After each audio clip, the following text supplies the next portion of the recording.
Welcome back to another video of St. Michael's Academy e-learning class. I am Sri Ram teaching you accountancy of class 12. My dear student, हम अपने accounts में chapter number 6 retirement of a partner पढ़ रहे हैं और आज के इस वीडियो सेशन में हम जो टॉपिक कवर करेंगे वो है रिवैल्यूएशन अकाउंट। सो रिवैल्यूएशन अकाउंट क्या होता है? तो revaluation account is a account which is prepared eight the time of the reconstitution of the firm.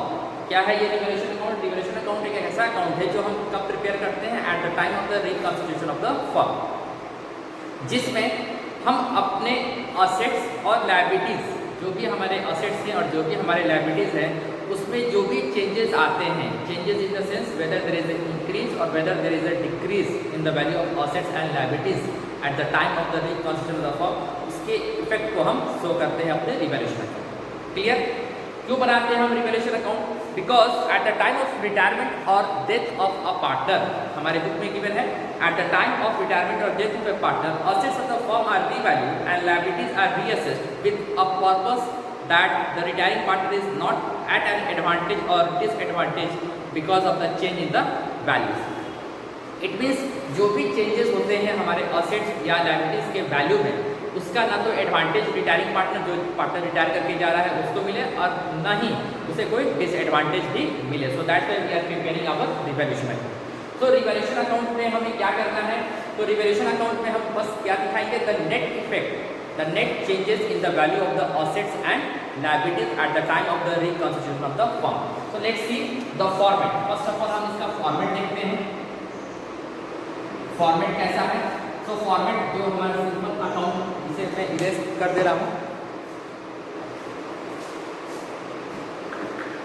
अगर रिवैल्यूएशन अकाउंट की बात करें तो रिवैल्यूएशन अकाउंट का फॉर्मेट कैसा होगा? Let's see. ये रिवैल्यूएशन अकाउंट रीडिंग हो गया and the format will be the debit side and another will be at credit side. ये टी शेप होगा।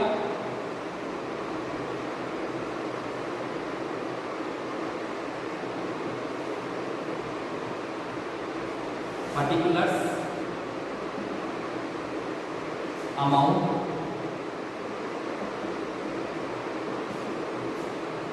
particulars and amount, ये हमारा फॉर्मेट होगा रिवैल्यूएशन अकाउंट का। बाय नेचर रिवैल्यूएशन अकाउंट कौन सा अकाउंट है? एक nominal account.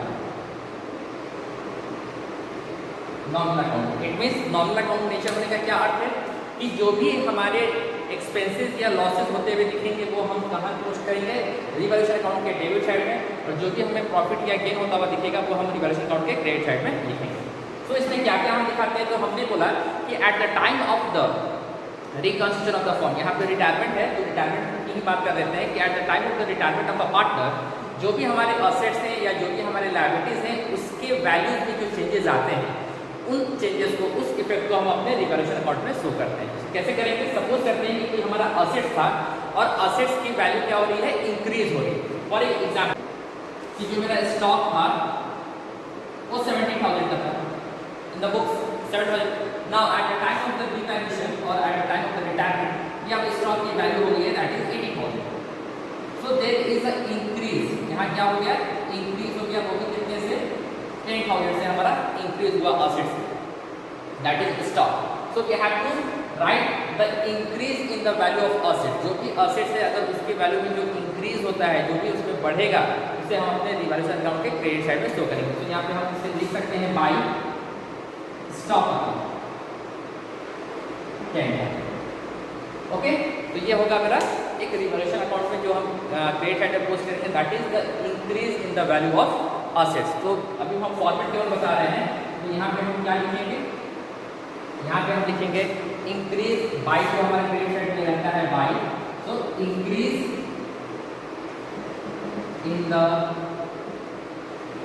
Value of assets. और वो भी असेट्स क्या है कि जो भी हमारे इंडिविजुअल सेपरेट मीन्स हर इंडिविजुअल असेट्स को यहाँ पे हम शो करेंगे। इंडिविजुअल असेट्स जैसे बाई स्टॉक हुआ, अगर स्टॉक्स की वैल्यू बढ़ गई तो बाई स्टॉक, मशीनरी की वैल्यू बढ़ गई तो बाई मशीनरी, डेटर्स की वैल्यू बढ़ रहा है तो by debtors, land and building की वैल्यू बढ़ गई तो by land and building. So this is how we have to show our assets why there is a increase in the value of assets by particular assets account. Okay, now at the same time suppose करते हैं कि हमारे किसी assets का value decline कर गया, decrease कर गया, तो उसे हम अपने रिवैल्यूएशन अकाउंट के डेबिट साइड में शो करेंगे, टू लिखेंगे और क्या लिखेंगे, decrease in the value of assets. ये भी क्या हो जाएगा, इंडिविजुअल, यानी कि जो असेट्स की वैल्यू डिक्रीज होंगे उसे हम अपने डेबिट साइड में शो करेंगे, रिवैल्यूएशन अकाउंट के डेबिट साइड में। फॉर एग्जांपल सपोज करते हैं कि हमारा जो मशीनरी था वो पहले 1 लाख का था। Now at the time of the reconstruction अब यही मशीनरी हमारा हो गया है दैट इज 85,000। तो ये कितने का डिक्लाइन हुआ, 15,000 का डिक्लाइन हुआ। तो ये जो 15,000 होगा ये हम अपना शो करेंगे अपने रिवैल्यूएशन अकाउंट के डेबिट साइड में। कैसे शो करेंगे, to machinery account that is 15,000। Okay, ये जो हमने इंडिविजुअली लिखा है, यानी कि जिस असेट्स की वैल्यू डिक्लाइन होगी उन असेट्स को यहाँ पे हम दिखाएंगे। नाउ अब पहला तो हमने देख लिया असेट्स का ट्रीटमेंट। असेट्स की वैल्यू यदि बढ़ेगी तो डेबिट साइड, डिक्रीज तो इंक्रीज तो क्रेडिट साइड, डिक्रीज तो डेबिट साइड। नाउ अब हम बात कर लेते हैं लायबिलिटीज की। तो यदि लायबिलिटीज बाय ये रहेगा इधर, यदि लायबिलिटीज का वैल्यू डिक्लाइन होता है, यदि लायबिलिटीज की वैल्यू डिक्रीज होती है तो उसे हम अपने रिवैल्यूएशन अकाउंट के क्रेडिट साइड में लिखेंगे। अगेन भाई डिक्रीज इन द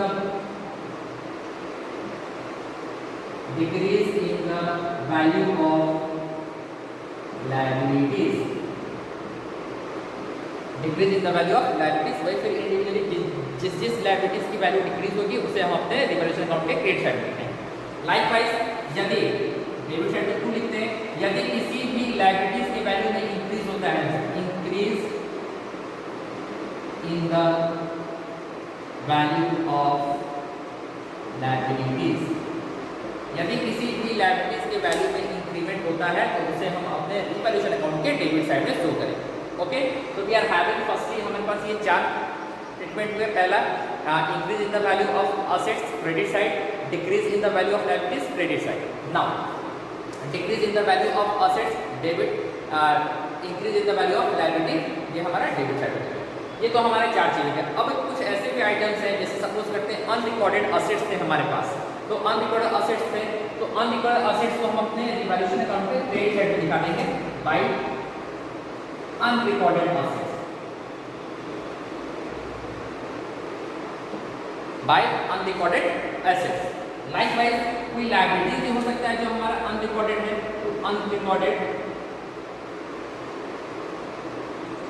लायबिलिटीज वो हम अपने रिवैल्यूएशन अकाउंट के डेबिट साइड में दिखाएंगे, अनरिकॉर्डेड लायबिलिटीज। अब यदि कोई एक्सपेंसेस दिखता है तो उस एक्सपेंसेस को हम अपने रिवैल्यूएशन अकाउंट के डेबिट साइड में दिखाएंगे टू कैश और बैंक के। कैश और बैंक जो भी एक्सपेंसेस अगर कोई होते हैं तो उस एक्सपेंसेस को हम शो करते हैं अपने रिवैल्यूएशन अकाउंट के डेबिट साइड। नाउ अब ये सब चीज करने के बाद हम क्या करेंगे, बैलेंस फिगर करेंगे। यदि डेबिट साइड ज़्यादा होता है, यदि डेबिट साइड का बैलेंस ज़्यादा है और क्रेडिट साइड का बैलेंस कम है, it means it is a situation of loss. तो यहाँ पे अगर लॉस होगा तो हम लिख देंगे by loss on revaluation transfer to partners capital account. यदि क्रेडिट साइड का बैलेंस ज्यादा होता है तो वो हमारे लिए क्या होगा, गेन होगा। तो हम यहाँ लिखेंगे to gain on revaluation transfer to partners capital account. One thing we have to must remember, या तो ये हमारा कंडीशन होगा या तो ये कंडीशन हो सकता है। एक ही क्वेश्चन में हमें एक साथ लॉस और एक साथ गेन नहीं हो सकता है। या तो गेन होगा तो ये लॉस नहीं होगा, अगर लॉस होगा तो फिर ये हमारा गेन नहीं होगा और हम लास्ट में क्या करेंगे, अपने बैलेंस को इक्वल कर देंगे, बैलेंस कर देंगे। Okay, so this is how we have to solve our revaluation account. This is a format, just note it down my dear student. revaluation account हमारा बाय नेचर कौन सा अकाउंट है, nominal account है। तो हमें nominal account के rule को देखना है कि जो भी हमारे लॉसेस या एक्सपेंसेस होते हुए दिखेंगे वो डेबिट साइड होंगे और जो भी हमारे लिए प्रॉफिट या इनकम होता हुआ दिखेगा वो हमारे लिए क्रेडिट होगा। So just note it down और you can simply take the screenshot. Student, I am going to solve a practical problem from our TS ट्रिमार्ट 2019 एडिशन। तो क्वेश्चन नंबर 24, कौन सा क्वेश्चन नंबर है, that is 24 from our TS paper 2019 edition. So let's see question क्या कहता है. A, B and C were partners sharing profits and losses in the ratio of 2:1. That is given in the question कि जो हमारे partners हैं वो किस ratio में profit and loss share कर रहे हैं. That is we are having three partner A, B and C and they are sharing profits and losses in the ratio of 2:1. B decides to retire on 31st of March 2019. On the date of his retirement, some of the assets and liabilities appeared in the books as follows. Given है. Following was agreed among the partners on his retirement. Number 1, building to be appreciated by 20%. It means जो हमारा building है, जो ये एक assets है, हमने बताया कि बिल्डिंग जो क्या है एक असेट्स है, तो इसे अप्रिशिएट किया गया है 20% से. इट मीन्स जो भी उसका पहले बुक वैल्यू था उसे 20% से इंक्रीज कर दिया गया है. तो हमारा बिल्डिंग जो पहले बुक्स वैल्यू में दिखाता था that was of 1 lakh. Building was earlier it was of 1 lakh. Now it is increase by 20%. It means अब इसकी वैल्यू कितनी हो गई 120%. That is 1,20,000. So earlier the building was of 1 lakh. Now it is revalued at rupees 1,20,000. It means there is an increase of 20,000. कितने का increase हुआ है 20,000 का हुआ. So this is how we have to make our working notes. इसे एक और तरीके से आप कर सकते थे. That is 1 lakh 20%. That is 20,000. और फिर हम क्या करेंगे 1 लाख में जब अपने बुक में दिखाएंगे दैट इज 20,000 को ऐड कर देंगे 1,20,000.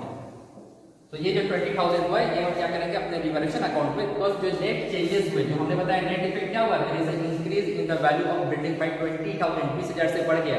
तो we have to show our net changes. जो हमारे नेट चेंजेस हुए 20,000. ओके. सो पहला जो हमने देखा कि बिल्डिंग जो बढ़ा है वो कितने से बढ़ा है 20,000 से बढ़ा.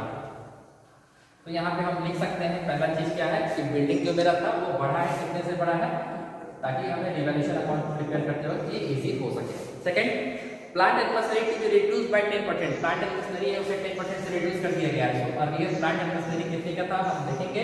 सो दैट वाज ऑफ 40,000 का था. अब इसे क्या कर दिया गया 10% से रिड्यूस कर दिया गया. इट मींस 10% हम रिड्यूस कर देंगे that is 4,000. It means plant and machinery जो मेरा असेट्स है ये क्या हुआ है 4,000 से डिक्रीज हो गया. ओके. नाउ नेक्स्ट देखते हैं नेक्स्ट एडजस्टमेंट्स क्या गिवन है. अब provision of 5% of debtors to be created for doubtful debts. हमें 5% का पीवीडी क्रिएट करना है. So earlier we were having a debtors of debtors of 20,000 का हमारा डेटर्स है दैट इज डेटर्स. और हम ये प्रोविजन मान के चल रहे हैं कि 5% हमें नहीं मिलेगा दैट इज 1,000. तो जो हमारा डेटर्स की जो वैल्यू है वो 1,000 से क्या होगा डिक्रीज हो जाता है PVD. Stock of raw materials to be valued at 18,000. ये डायरेक्ट क्वेश्चन में गिवन है कि जो अब जो हमारे जो स्टॉक ऑफ रॉ मटेरियल है उसे वैल्यू किया गया है 18,000 रुपए. तो earlier stock of raw material was of 20,000. पहले कितने का था 20,000 का था. Now it is revalued at 18,000. It means there is a decrease. ये क्या हुआ है डिक्रीज हुआ है कितने से 2,000 से. So stock of raw material 2,000 से ये क्या हो गया डिक्रीज कर दिया. And finish goods of at 35,000. और जो हमारा फिनिश गुड्स है उसे अब 35,000 पे वैल्यू किया गया है. तो फिनिश गुड्स का हम वैल्यू देखते हैं पहले कितने था that was finish goods 30,000. Finish goods पहले कितने का था 30,000. Now it is revalued at 35,000. So it means there is a increase. So stock of finish goods क्या हुआ हमारा 5,000 से बढ़ गया. ओके.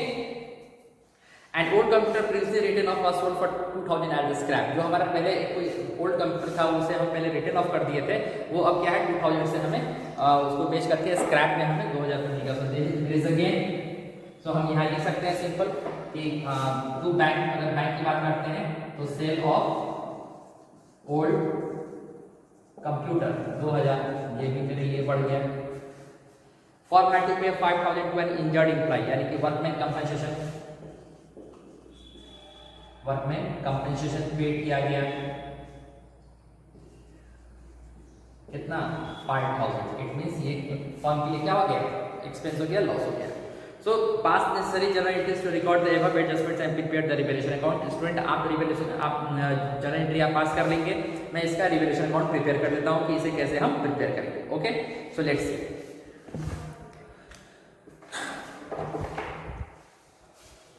तो ये हमने वर्किंग कर लिया है, ये हमारा वर्किंग है। अब इसे हमको क्या करना है कि अपने अकाउंट्स में से अकाउंट प्रिपेयर करेंगे, revaluation account. We are having the format of revaluation account का format prepare करेंगे, that is debit and another is credit.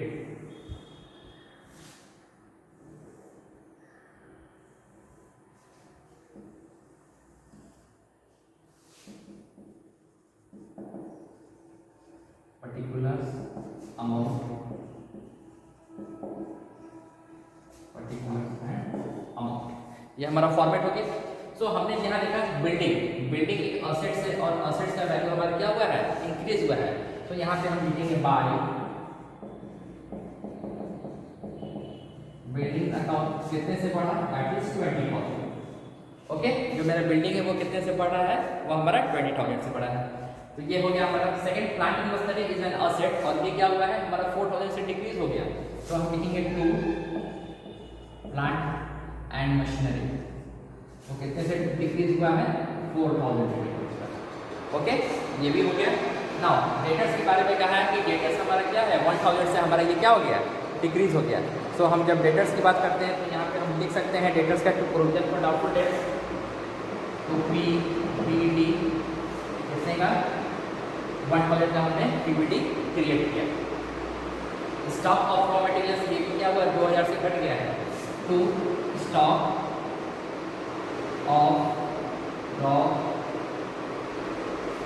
Materials 2,000 से ये भी घट गया। ना स्टॉक ऑफ फिनिश गुड्स 5,000 से बढ़ गया, by stock of finish goods 5,000 से क्या हो गया, हमारा बढ़ गया। सेल ऑफ ओल्ड कंप्यूटर से हमें 2,000 आया, तो बाय टाइम ब्रैकेट में लिखेंगे sale of old computer that is 2,000, sale of old computer that is 2,000। Another is workman compensation का एक हमें जो हमारा एक एम्प्लॉय था वो इंजर्ड हुआ, उसे हमने क्या किया है, कंपनसेशन पे किया है। जब कंपनसेशन पे किया तो यहाँ पे हम क्या लिखेंगे, टू बैंक और कंपनसेशन पे that is 5,000 in the question.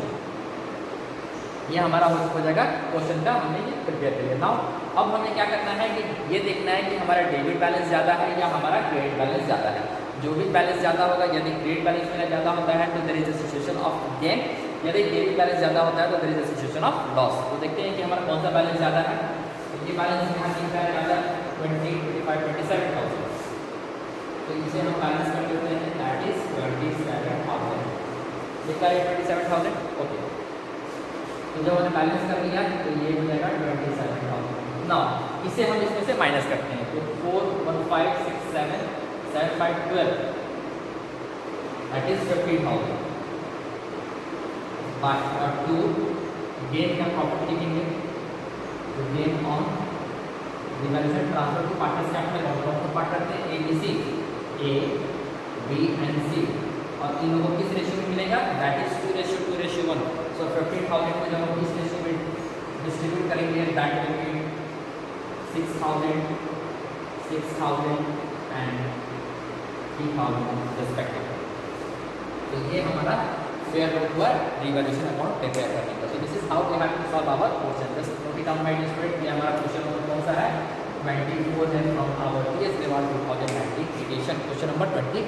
Just note it down. Okay student, तो ये हमारा रिवैल्यूएशन अकाउंट है, इसे आप प्रिपेयर करेंगे और इससे रिलेटेड जो भी क्वेश्चन है उसे आप सॉल्व करेंगे। इसका जर्नल एंट्री आप करेंगे। If you are having any problem then I will solve in our next video. Okay, तो टिल देन हैव अ